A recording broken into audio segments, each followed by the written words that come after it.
very much. And thank you very much to everyone for taking time out of your lunch break on Tuesday to hear what I've got to say.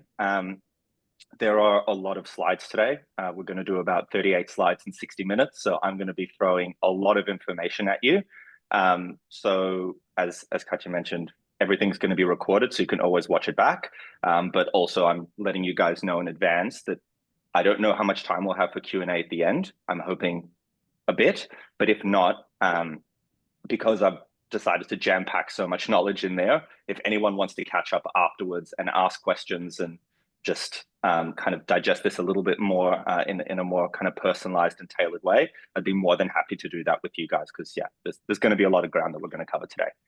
So what are we going to talk about? I'll give you guys a very rapid fire introduction about me, because that is the least important thing for today. Then after that, I want to talk about what's happening in the world of attribution, brand marketing, what's happening in SEO at the moment, which is a hot topic. I want to talk a little bit about UX, and then meeting customers where they are and what that actually means in today's day and age. So without wasting any more time, so as Katya mentioned, I've been a strategist for 15 years. I ran my own digital marketing agency called Yogurt for the better part of a decade. We're about 35 staff, mostly here in Australia. We worked with some fantastic brands and did some work that we're very, very proud of. And since exiting Yogurt, I'm now running a consultancy called VCMO, which essentially offers virtual and fractional CMO services to businesses who don't have a marketing strategy or are lacking marketing leadership, kind of want someone to run their strategy, their processes, and their team. So that is as much as I will say about me. All right, let's get straight into it. The death of attribution. I know that this sounds very extreme, but I can definitely tell you that is where a lot of this is heading. So let's take a very quick look at today's funnel, and I'm going to split it between attributable and non-attributable. Now, everything that you see on the left, although it is attributable, I would say that there's a huge asterisk next to that. Because hypothetically, although someone might be attributed to organic search, before they typed in that search, they might have seen your Instagram post. They might have heard about you through word of mouth. They might have typed something into ChatGPT. They may have seen an article about you. So although Google might get the credit, the actual attribution is very much muddier than that. I would say clear as mud is probably a good way of talking about today's attribution. Whereas everything on the right is non-attributable. And as marketers, and particularly marketers who have to talk to C-suite, boards of directors, who are very focused on, well, where are we putting every dollar and what are we getting back? They often don't understand the value of everything in that right-hand column, because you can't say, well, the improvement in our brand perception led to X amount of dollars. Whereas you can say we spent $10,000 more on Google Ads and we made this much more money back.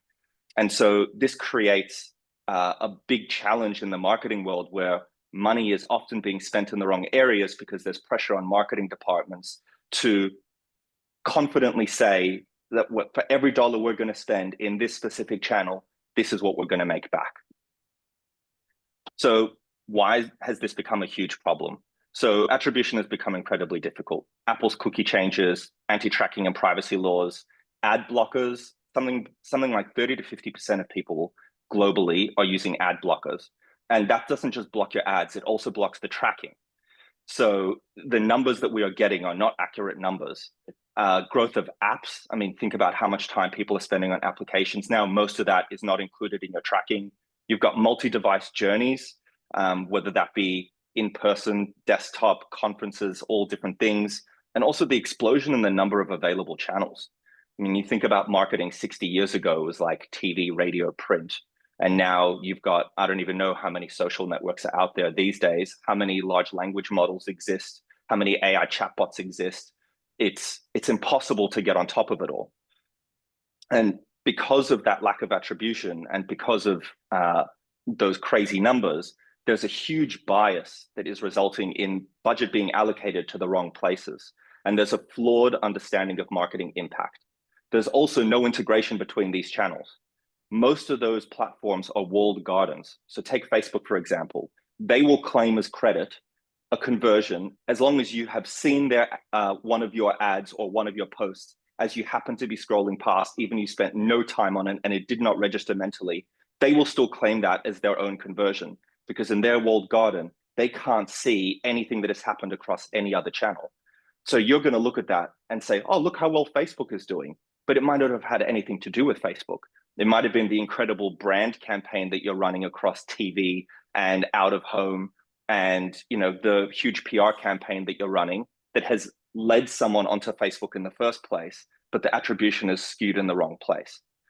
I think that I wanted to call out that one quote that you can see in the top right-hand corner there, because I think it's really, really important, and it speaks to, I think, a broader challenge in marketing as well when it comes to attribution, which is the pressure from CEOs and CFOs on CMOs and marketing leaders in general to confidently say where budget is going and what we're making back. And because of that pressure, marketers are often ceding ground and just saying, great, let's just put more money into performance marketing or sales promotions, because it's much easier to communicate returns. But if we think about what the job of CMOs and marketers are and where they should be working more closely with CEOs and CFOs, and that's no fault of marketers, I'm a marketer myself, so I understand the pain point, is our job is to grow the company, not grow the channel. And you're going to hear me say that multiple times today, because I think that is one of the big shifts that we're going to be talking about. So how do we solve this problem? I think it's time to move away from attribution, and it's time to focus on measurement. So the difference here is attribution is we made money by spending in this channel. Measurement is looking at how are we growing as a company and what are the metrics by which we define growth. So this is what I would recommend as a way forward. And this is going to feel uncomfortable for some people, but think about it as each one of your consumers has a sphere of influence. The marketing strategy is designed to influence that sphere. You are trying to get into their sphere of influence. And the way that you do that is not through a single channel. There is a flow-on effect. So we know that the more impressions that you can build, in theory over time, this should lead to more branded search volume, more direct traffic. And that in turn leads to conversions. So I think where a lot of people have been focusing on is how do we maximize our traffic? I think the shift in thinking is actually how do we maximize our impressions and get in front of consumers in the places where they are influenced. And if we can get in front of them in the channels where they are influenced, that will increase our number of branded searches and our direct searches. So where we are mostly focusing on, well, is our paid search number going up and is our organic search number going up? I think what we should be focusing on is, are we naturally seeing an increase in branded search and direct traffic? Because if we are seeing natural increases across those channels, I would bet my house that you are actually building greater brand awareness and you are within their sphere of influence to the point where you are in their consideration set. So that is, again, these are all personal opinions, but I think that this is going to be one of the biggest shifts that can happen within marketing, is move away from talking about specific attribution by channel, because ROAS is not going to grow your company. I can promise you over time, if you just keep reporting on has ROAS gone up and down, this is a terrible recipe for success. In fact, I would say it's mostly a recipe for disaster in the longer term. So I think this is going to be one of the big changes. Now, brand marketing. This all ties in with, you're going to see at the very end, I've got a slide that shows how all of this ties in together as a journey. But just due to time, I'm jumping through slides quickly. So return of brand. I know that that's going to sound really weird to some of you who might be brand marketers and you'll be like, what the hell are you talking about? What have I been doing for a career this last decade? So I'll explain. 20, 30 years ago, all marketing was considered brand marketing. If you considered TV, radio, print, outdoor, they were all brands that were very heavily brand focused. There was not a lot of attribution that was available. And it was mostly about how do we get in front of the largest number of people and make them feel good about our brand, or solve the pain point, communicate the pain point when we have a very short amount of their attention on TV or when they're reading an article. Then digital marketing comes along and everyone moves online. CEOs and CFOs absolutely love this because suddenly everything is attributable.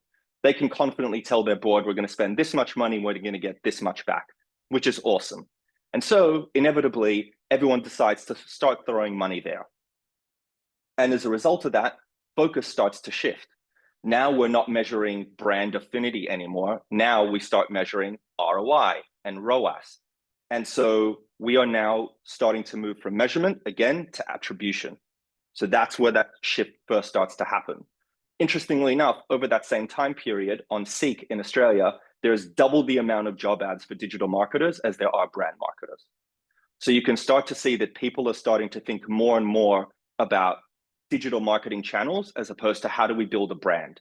There's a diminished focus on brand marketing in general, except for maybe some of the top 1% of companies who've got unlimited budget, like the Apples of the world, who can invest a lot in brand. So that continues to happen. Now we get into saturation zone. This has started to happen over the last kind of 10 years, but really since COVID, where everyone moved online, that became a really massive issue. So Google ads, Meta ads, and a lot of other paid social channels are hugely oversaturated. You've got tens of thousands of companies competing for basically 3 keywords on Google, not just organically, but then also in the 3 ad spots. So that drives cost per clicks up, which is basically how Google created the algorithm, which is genius. And so companies now have to spend 10 to 20% more every single year just to get the same results, which is an insane way to grow your business. You're basically eating into your margin every single year, not to move the needle on revenue growth. And so companies start saying, well, how do we grow without spending more money on Google every single year? And then they go, brilliant, we'll spend money on building our brand, and then we'll stand out from the crowd. And so we've come full circle. So we're back to like the Mad Men days of the 50s and 60s, where everyone is talking about, well, how do we build our brand? And now we have the data to support that, whereas previously it was a little bit more pie in the sky. But now we know that creative has an overwhelming say in the outcomes of performance marketing. In fact, you'll see on one of the following slides, creative makes up to 55% of the impact of performance marketing. It has a greater impact on performance marketing than reach or frequency. So when we start unpacking it in that way, people are starting to think about brand and creative differently. So cutting brand marketing is a false economy. Yes, short-term savings, right? Everyone starts going, well, let's not focus on brand marketing. Let's focus on performance marketing. Let's focus on branded keywords. But actually, in the short term, it looks really positive to the board. But in the long term, the downturn that you have from cutting brand marketing means you actually have to double your marketing investment to regain the momentum that you had previously. So how does this actually work? So this was a really interesting study. So what you see on the left, the light pink here, I don't know if you can see my mouse, but the light pink here is investment in brand marketing, and this is performance marketing. This is what happens to sales as you cut brand marketing and start increasing performance marketing. So performance marketing starts looking awesome. That channel ROAS is going up, ROI is going up from that channel. Isn't that amazing? But in terms of total revenue growth, things are going backwards, and people are scratching their heads wondering, well, why would that be? Because again, we are focusing on building the channel, not the company. And we need to reverse that thought. We need to focus on building the company, not the channel. And as long as we focus on attribution, you are focusing on building the channel, not the company. We need to start looking at, again, those metrics that are about building the company: awareness, impressions, branded search, direct traffic, conversion rate. These are things that actually directly correlate with, is our brand improving? Is our brand growing? So what should you do? These are 3 things that would be my recommendation. Number 1, invest in generic. Again, I see a lot of companies investing 20, 30, 40, 50% of their budget into branded search. Forget about it. Invest in generic. If you're not in the consideration set, then the likelihood of you ending up as someone who they buy from is very, very small. So you have to get into the consideration set at the very beginning. So if you're in the B2B space and you're on the call today, 73% of B2B decision makers discover solutions through non-branded search. That's Google's own data, right? Second to that, I would say invest in creative. A lot of companies overlook creative because they see it as a cost, and it's maybe an area that they don't understand as well. But creative is such a powerful tool to differentiate you and to amplify everything that you do across every single one of your channels. It creates consistency, it builds affinity, it builds memorability, it makes your brand meaningful and unique, and all of those things drive performance.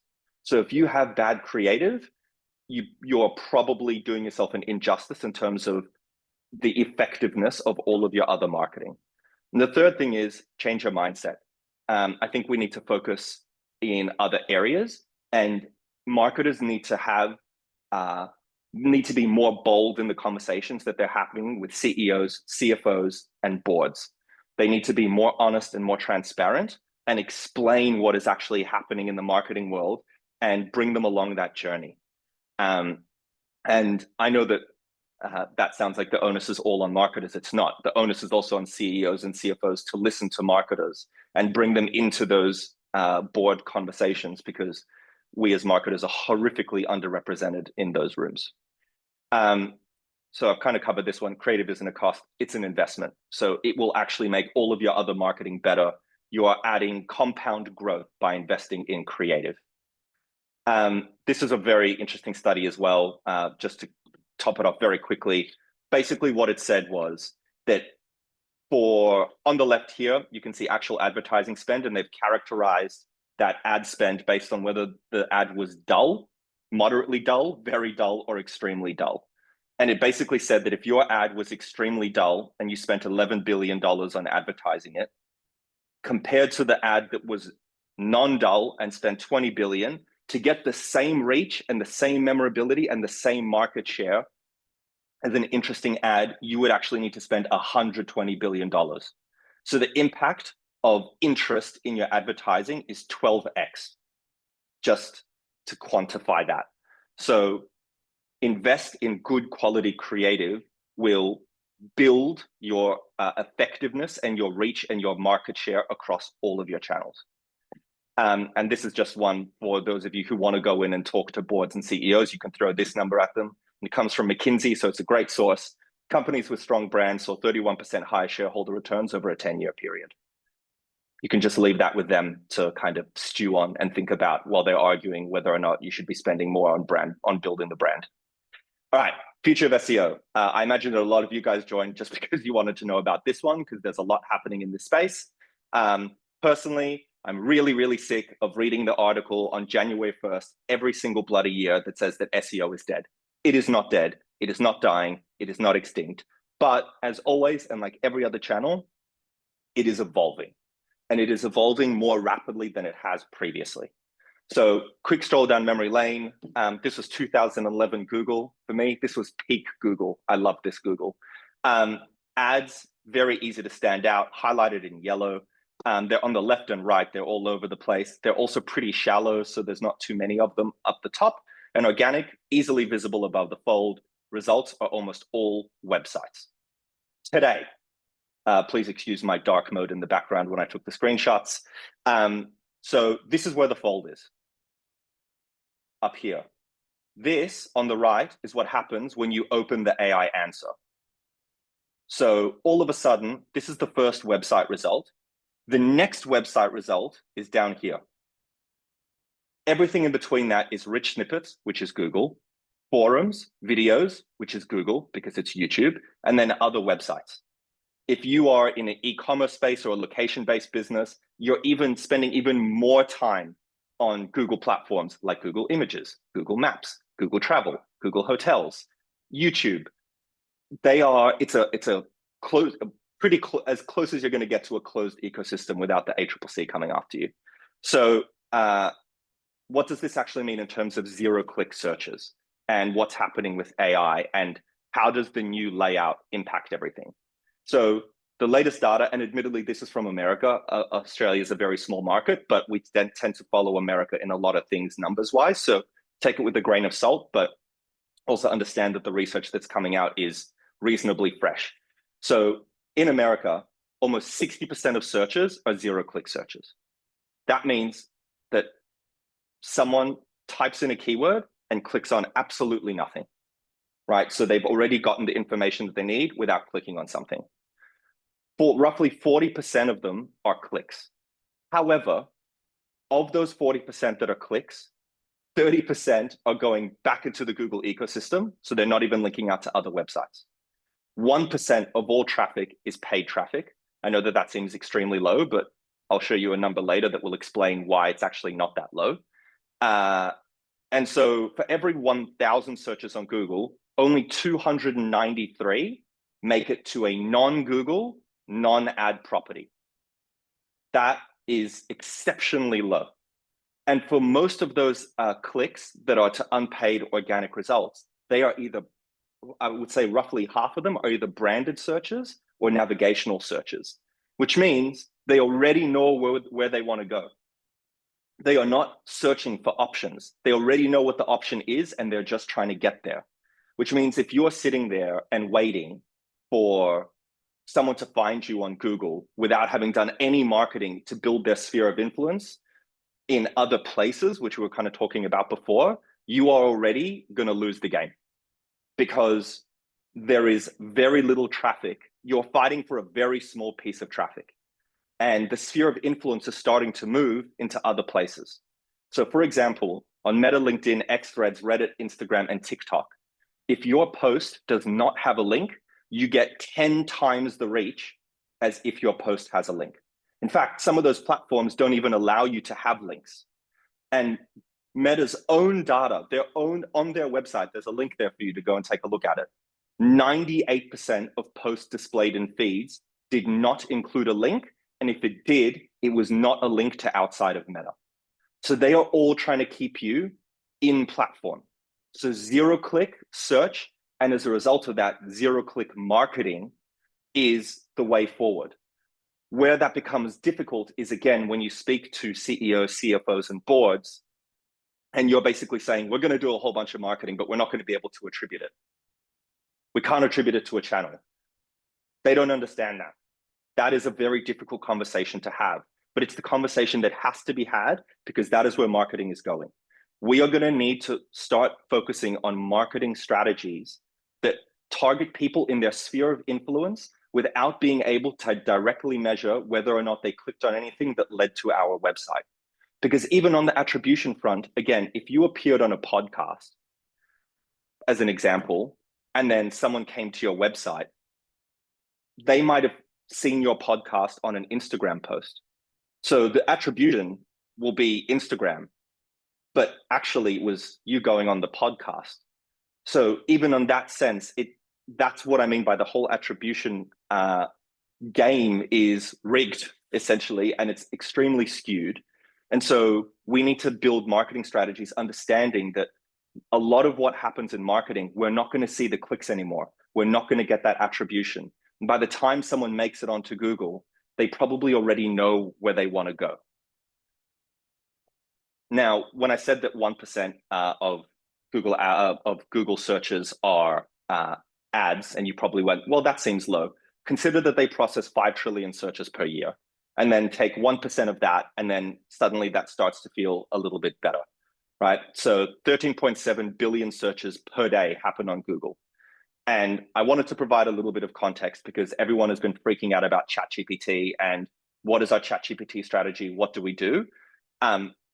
ChatGPT gets roughly 1/3 of the searches of DuckDuckGo. Now, I don't know how many of you guys are optimizing for DuckDuckGo on a monthly basis, but I imagine that it would be, if not 0, maybe 1. So I understand that ChatGPT is growing, and I understand that ChatGPT is growing very rapidly. I think they're gaining something like 50 to 100 million active users on a quarterly basis. So it will overtake DuckDuckGo. It will probably overtake Yahoo. Will it overtake Google? Only time will be able to tell. I don't have the gift of foresight, unfortunately, But for now, I think it's worth pointing out that Google search in 2024 still grew 20%. And Google receives 373 times more searches per day than ChatGPT. So I don't want everyone to be like, Google is dying. Let's just go, focus on ChatGPT or LLM marketing or anything like that. I'm not saying to discount it. I'm just saying that consider that Google is still the primary place that people go to search. So what do you need to do to thrive in a zero-click world? So organic social is an area that I think a lot of people are trying to succeed, but not necessarily doing a very good job. But it is, amongst millennials and Gen Zers, it is probably the greatest place that you can go to build influence. That is where the vast majority of people go to for research. Some of them even go there from an awareness phase as well, right? But it is one of the top places that people go for the research and consideration phases. So if you want to build sphere of influence amongst your consumers, written content, video content is going to be huge. I think you might have already seen in some of your searches on Google that they're starting to pull out snippets from organic social channels. So they'll have threads articles for people are talking about. If you search for how to cook certain recipes, they'll show videos of influencers on Instagram or Facebook or TikTok, how they're cooking those different recipes. So you will actually start to see that social is starting to be pulled into organic search results on search engines, but also organic social is being used to train large language models. So it's being used to train the LLMs of the world, and they're starting to link out to it as well. So building your social presence and putting some time and attention into really good creative there is definitely something that's worth investing in. The reason that in my experience, that I see that a lot of people are not investing in, I suppose, creative and particularly in social is, again, it feels like very low attribution, right? It's not generating too much traffic. It's not generating a lot of inquiries for us. But remember that marketing is not designed to be a short-term game. We are playing a long-term growth game. We are thinking about the next 5 or 10 years and how do we position our respective companies for success over that time period. We're not looking over the next 3 to 6 months. And I understand that there's pressure to deliver. And so we kind of have to balance those two things, but we need to start thinking more broadly around what does the world look like? Where do consumers shop? And how do we meet them there, which is kind of where we're going to talk, what we're going to talk about at the very end. Content is the thread, and it has been for a while. It started off with like, let's just write blog posts. Then it became, let's write long form content. Then it was, let's create audio, let's create video. And all of those things are absolutely still relevant. Long form content is still going to outperform short form content. Having a good mix of content is still going to be absolutely critical for your marketing performance. Having really good quality creative, and everyone at the moment is still playing a volume game with content. Move to quality. Produce quality content. Everyone is just trying to produce as much content using AI as possible. But I think AI is useful for maybe creating the outline of the content, but don't let it write your content. Don't lose your brand essence, your tone of voice, your uniqueness by having a platform that fundamentally has no feelings and no emotions and cannot create them write your brand content, because it will feel heartless, because it is. That's just that's the hard truth, unfortunately. And admittedly, AI one day will probably be able to pretend that it feels feelings, but for now it cannot. And so the content that it produces is reflective of that. I also think that we actually need to embrace zero. We need to embrace zero-click marketing as a standard going forward. So we need to get comfortable with it. We need to get our CEOs and CFOs comfortable with it. We need to explain what is happening in the marketing world and how this dynamic shift is happening extremely quickly. And we are starting to see more and more brands see their traffic declining on Google Analytics, but their revenue going up.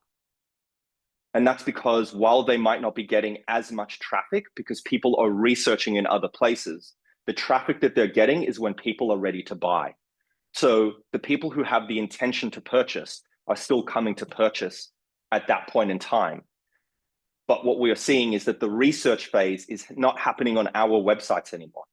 It's happening on other people's websites or on large language models or with influencers on social media, at events, amongst their friends, reading reviews in AI overviews. The research piece has been shifted. And so we can't track that anymore.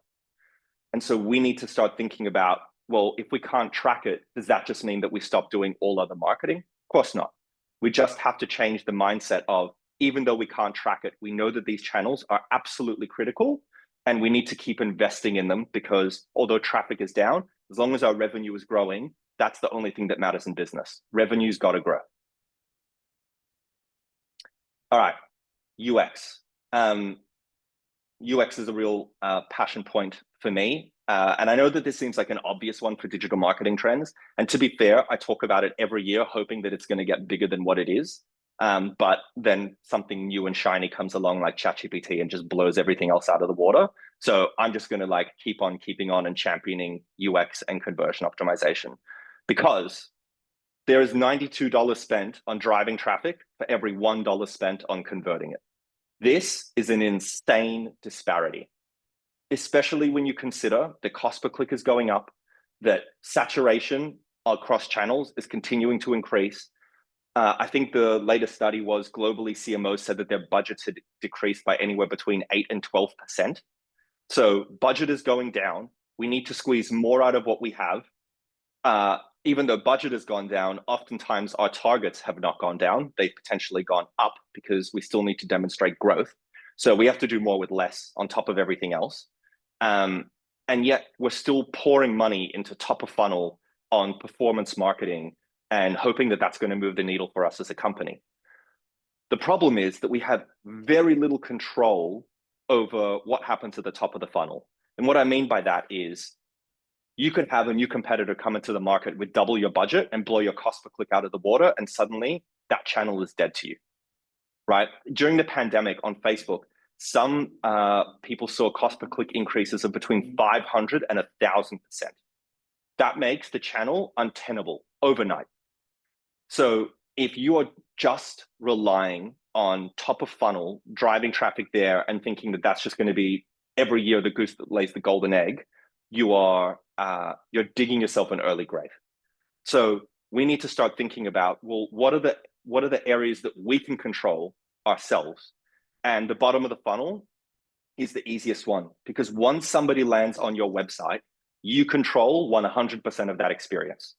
It is completely on you. The information architecture, the navigation, the content, all of it, the user experience, the user interface design, that is all up to you. So what does that actually look like? Well, if you think about conversion rate, it really affects every single part of your channel. You could double your business by doubling your conversion rate, or you could double your business by doubling your traffic, right? Both of those are, I suppose, legitimate ways of thinking about what do we do with marketing, and especially if your website is your main conversion point, which for a lot of people it is. But it's much easier to increase your conversion rate than it is to increase your traffic from a pure cost-based and time-based standpoint. The amount of effort it takes to increase your traffic at this point in time, it's so expensive. So UX touches on every single part of what you do, but primarily it's also the intersection of your business needs and your customer needs. And that is what is reflected in your UX. So it improves the quality of consumer interactions and perceptions of a product or service. And in theory, it should help you align organizational goals with consumer goals, because you guys want to get a message across and consumers have a message that they want to be receiving.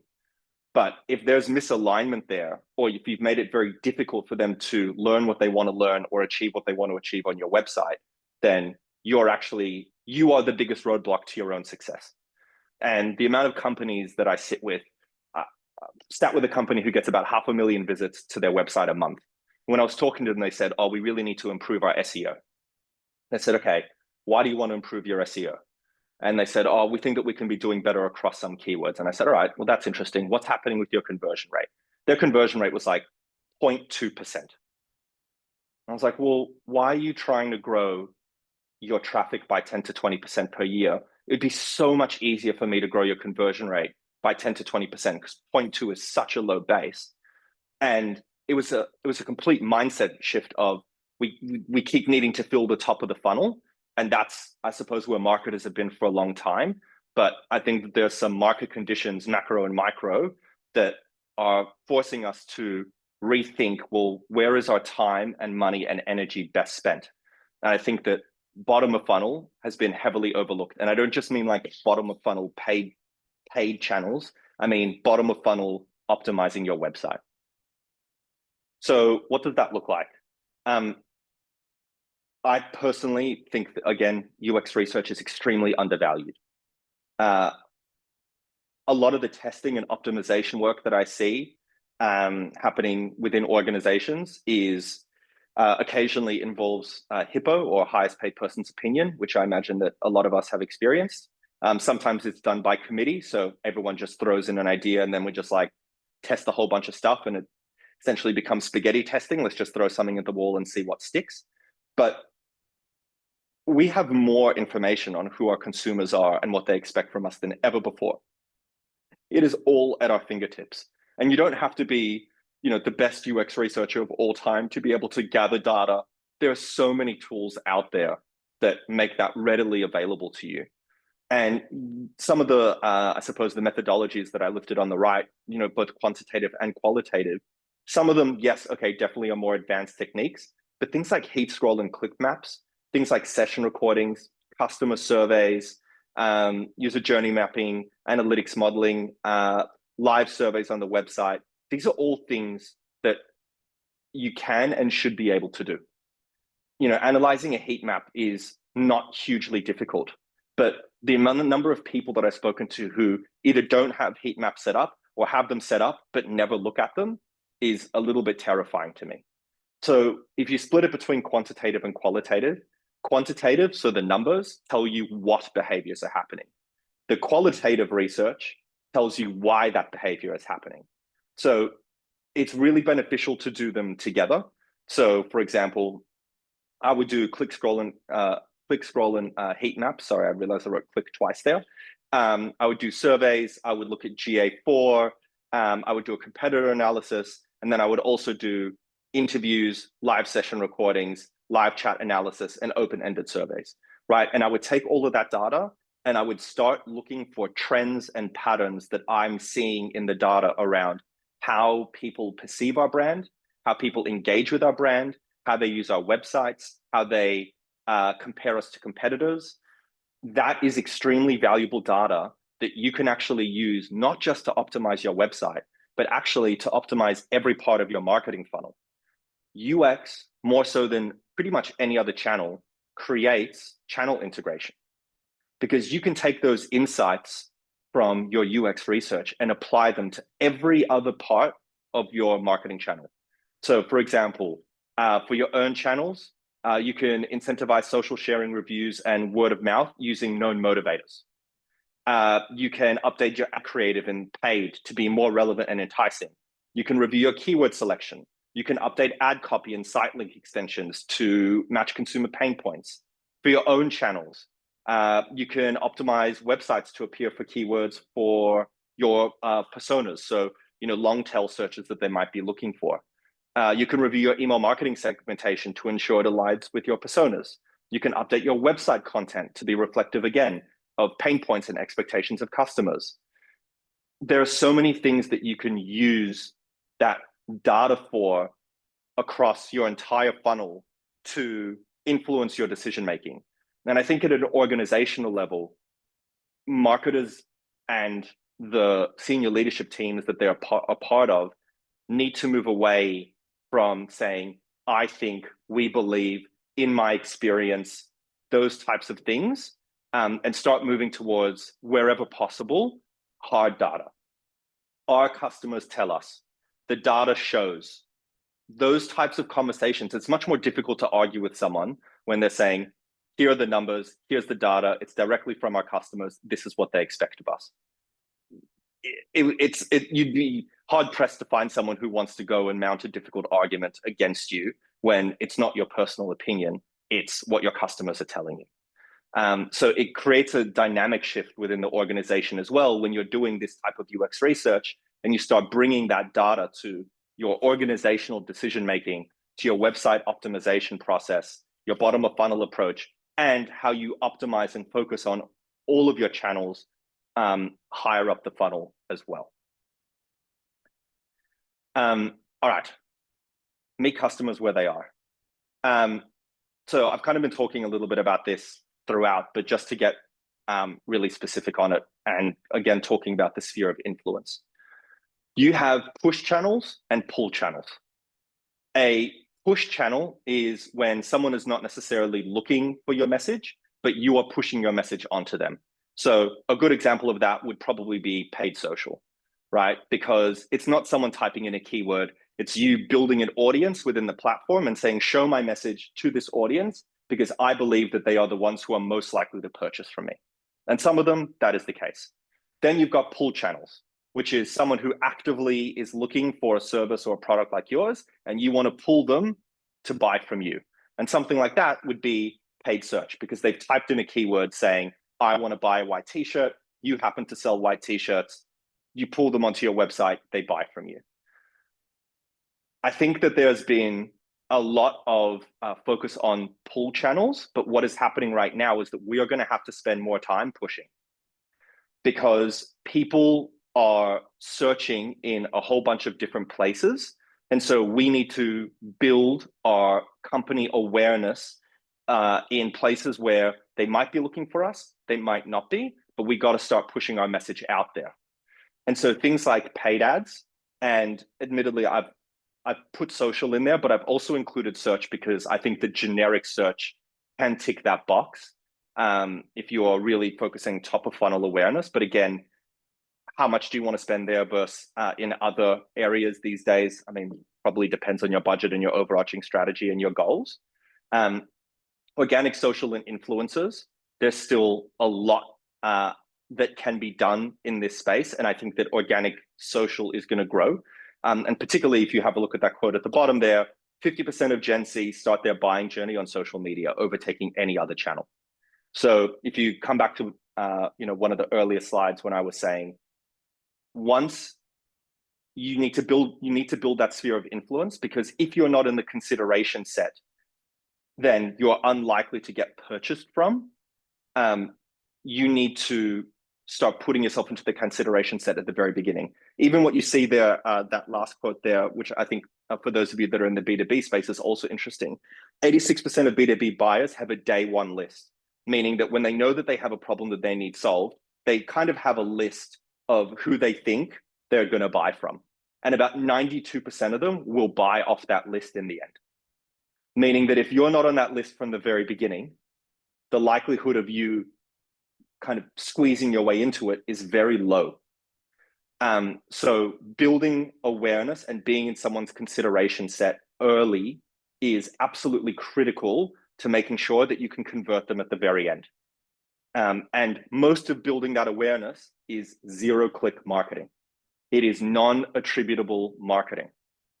And so when I hear people saying we want to cut back on brand marketing, we want to cut back on generic search terms, we are going to cut back on what we're doing with PR, social, or traditional, that sends alarm bells ringing for me because they're starting to put money more into performance.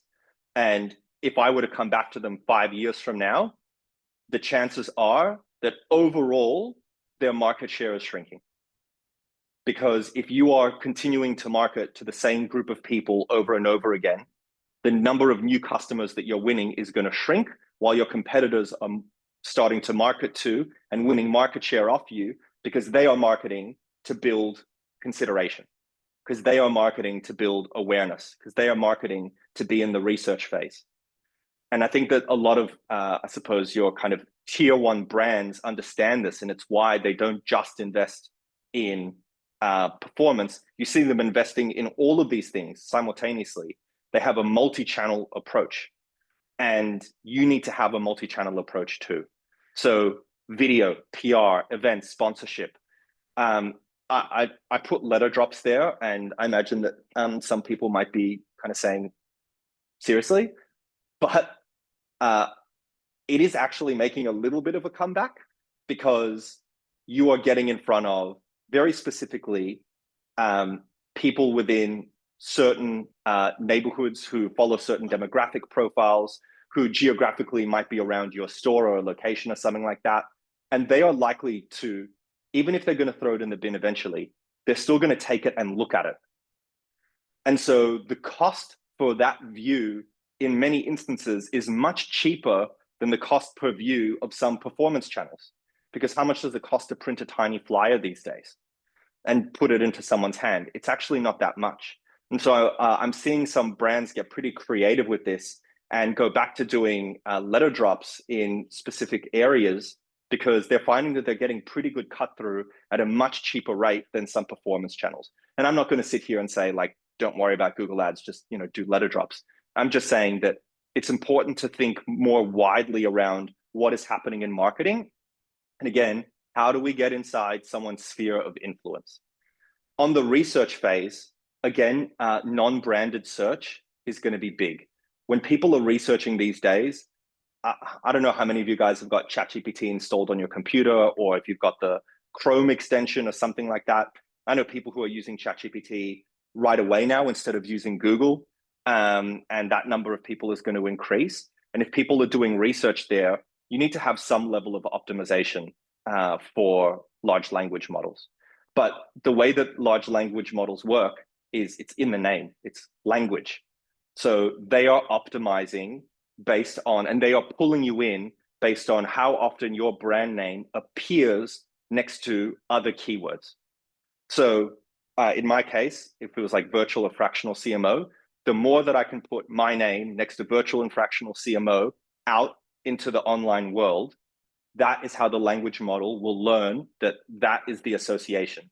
So that when someone says, give me a fractional CMO in Melbourne or in Sydney or whatever it might be, my name would come up because it has made that link.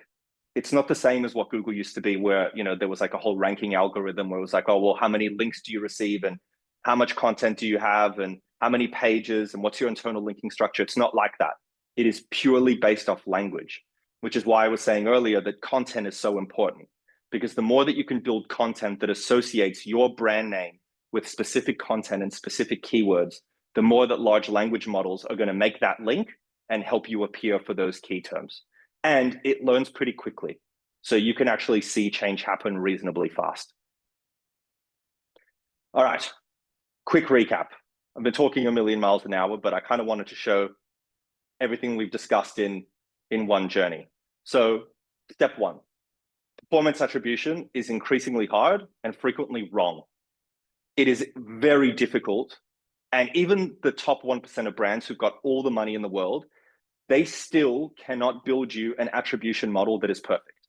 It doesn't exist. You simply cannot account for all of the offline channels and all of the online channels and all of the micro interactions that happen between human to human every single day to understand, well, it was actually this thing that got them across the line. You can't do that. It doesn't work that way.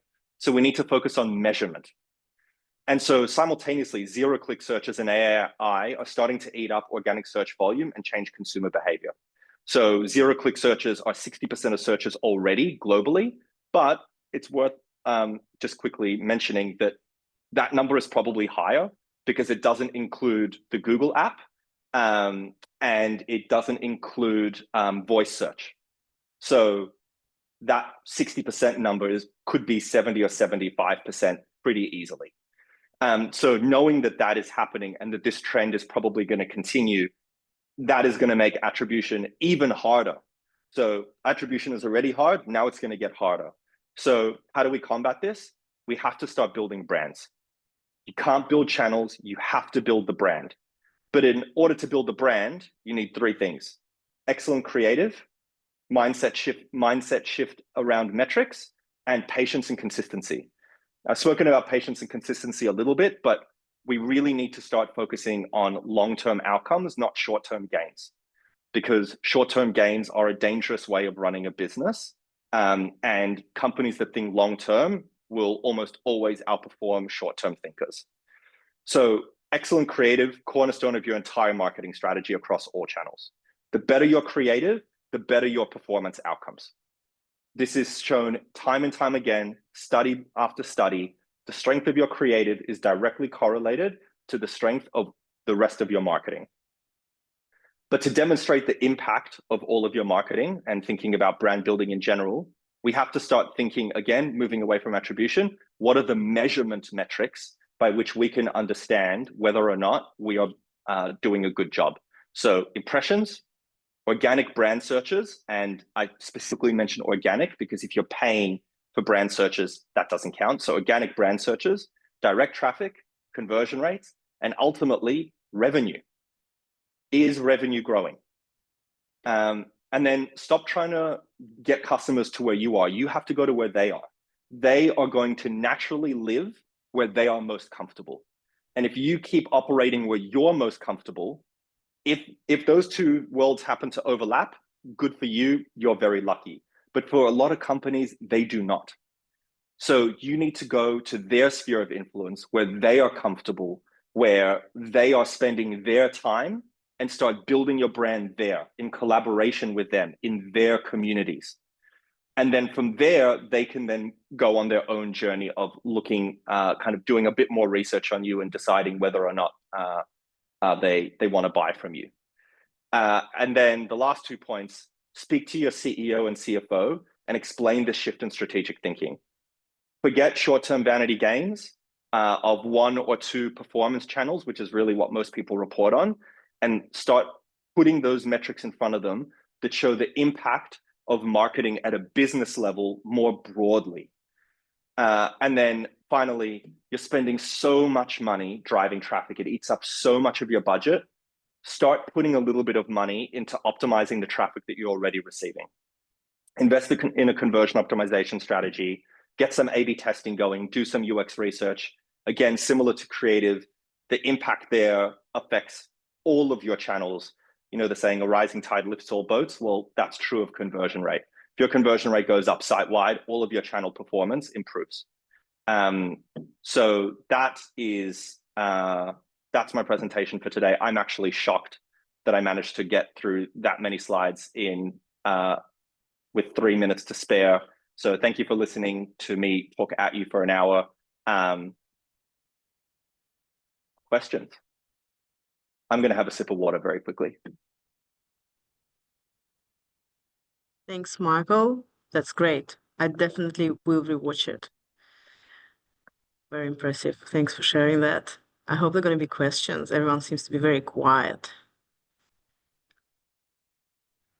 I just wanted to say thank you. I love that speed that you presented at. I appreciate it, to be honest. But, you know, it just seems like we're moving back to, it's just authenticity, right? Like, you know, we've started to kind of try and capture all these metrics across time and kind of capture exactly what's happening, whereas everything's moving at a pace that, you know, the things that you mentioned at the end, which are patience, consistency, you know, content. It's really about, you know, connecting authenticity and more language-based content with businesses. Is that kind of, you know, a bit of a summary? Yeah, I think like authenticity, I think is actually a really great word. And the reason that I'm going to say that it's a great word is I think in a world of AI, authenticity or even humanity is like everyone wants to move to automation, right? Let's cut as much of the workforce as possible. Let's automate everything. Let's just get AI to do everything. But what happens is that we as humans, we crave interaction. We crave human to human connection. And so the more that you start to see AI kind of taking over, I think that authenticity bit slips. And especially in Gen Z, for those of you where that's maybe your target market, and to some stage, younger millennials as well. authenticity and community and is actually one of the biggest factors that they look at when deciding who they want to buy from. So if you are just like another big corporate, they struggle to connect with you, and so they are far less likely to purchase from you. So I think that authenticity is actually a really great word. I want to give a very quick example of banking, because we worked back in the day with my old agency. We did a lot of work with ANZ Bank, and we analyzed some of their credit card landing pages, and we analyzed it in comparison to some of the other big banks. And what was really interesting that came out of it is that, and this was like, I don't know, close to a decade ago. So I'm not saying that this is relevant for today, but at the time, ANZ Bank scored very low on their landing pages compared to someone like Westpac or NAB, because when you went onto the landing pages, Westpac and NAB made it all about, like, all the images were young families playing in fields, the sun was setting, they were at it was all about lifestyle and connection, and people saw their lives reflected in the landing page. And so the credit card felt like the afterthought, but the landing page was more about connecting and being authentic about, like, we're here to make your life better. Whereas the ANZ landing pages were very much about the product is the hero, here's everything that you're going to get with it, and like that was that. And I think you see that more and more with brands these days. They are trying to build connection. You see food brands doing advertisements where they show you the farm, and they show you where they grow it, and they show you the process of creating it. They're trying to build authenticity. They're trying to build connection. And I think the more that that is reflected in your content, the more that that's reflected in your strategy, the easier it will be for people to connect with you and buy from you. So I think that that's absolutely spot on. Anyone else have questions? Would love to hear them. Otherwise, as I said, my contact details are there. And I promise you this isn't a sales pitch. I just realized that I've just spoke for a really long time, so there's not a huge amount of time for questions. But if you have questions that you want answered, or if you have specific questions about how this might apply to your company, I'm very happy to find time and like just jump on a call with you and just chat through it, because I obviously want to help as many people as I possibly can. Yes, Sophia, I can see you've got a raised hand. Yes. I like to talk about like measurement. So earlier you say, like, because of walled garden, how we measure with zero-click modeling, you know, like this attribution model out there, people leverage AI, for example, Mutinex and other brands. So shall we as marketers use the marketing mix modeling a lot more, especially for smaller brands we manage, and to see like to really tell the story about attribution, we should invest more on brand? So that's a really great question. I didn't really talk about market mix modeling today, and I'll give you a good reason why. I think market mix modeling is an area that's growing very quickly, but even a lot of market mix modeling companies like Mutinex, for example, will tell you that you need to be spending at least somewhere between $2 and $5 million at a minimum in order for their modeling to make any sense, in order for you to be able to justify their costs. I think, you know, I don't know that everyone is spending that much money, and so I didn't want to spend time on that, because I think that there's other areas that are as important, if not more important, than market mix modeling. But if you are spending a lot of money, then yes, I absolutely suggest looking at market mix modeling, because it does tell you a bit more about sphere of influence. I think that there's other platforms that do a really good job of similar things, of telling you sphere of influence. You'll have seen a couple quotes from SparkToro. If you go and take a look at their platform, if you happen to be in the American market or the UK market, I think that's where most of their data is. If you're the Australian market, I'm sorry, you're out of luck. We're mostly too small for a lot of those platforms to focus on right away. But if you have American presence, SparkToro could be something of interest. Otherwise, in Australia, there's Profit is a great market mix modeling company, and then there's Mutinex is another one. They're both pretty big companies in their own right. They're both founded by some very, very intelligent people. But again, even they approach market mix modeling different. They have different algorithms and different inputs and different processes. So I would suggest meeting with them and kind of deciding on your own. But I think if you're spending a lot of money, you know, if you're spending 5 mil plus a year, then yeah, market mix modeling is money that could be well spent. If you're spending less money, like what's the best way to measure? like use Google Analytics or? Well, I think this is where I think it gets tricky, right? Because the referral traffic metric in Google Analytics is nonsense to me, because Google is going to claim so much of the credit for the traffic that you receive, but fundamentally, by the time someone gets onto Google to search for something, they've already done the research. As we said, we already know that 30, 40, 50% of the clicks that happen on Google are branded search or navigational search. So they already know what they're after. So that they've already been influenced. So while Google's claiming the credit, that's actually not the correct attribution source, if you think about it that way. To me, I think it's less about saying which channel is performing best and just looking within Google and saying, is direct traffic going up for us? What's happening with our branded searches, which you can get out of Google Search Console as well. I think those are some of the places that you can start looking at. Are we generating greater numbers of impressions more broadly across different channels? Those are the types of things that I think we can start looking at. Okay, wonderful. I think this is aligned with something I've been doing like recently. Rather than buy at the CP safe for consideration funnel, sometimes I buy at CPM just to guarantee the impression. Like for example, for LinkedIn as a premium channel, is that how do you get in front of them rather than driving traffic? Because if people are having 0 clicks. Yeah, well, that's the challenge for marketers today. And I think it's going to be the challenge for the next 5 to 10 years is how do marketers prove the value of their work without being able to directly attribute it? And where that becomes an interesting conversation is that the data currently already shows that marketers feel horrifically undervalued and are really struggling to demonstrate the value of their work. So I think that job is now getting harder, which is unfortunate. Yeah. Thank you. And you're very welcome. Any other questions? I have a question. Yes. We're sharing the recording, but are we going to be sharing slides as well? 100%. Absolutely. Cool. Yeah.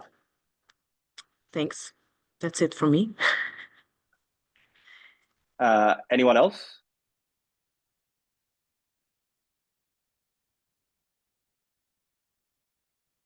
All right. Well, once again, thank you very, very much to everyone for joining. I really appreciate your time.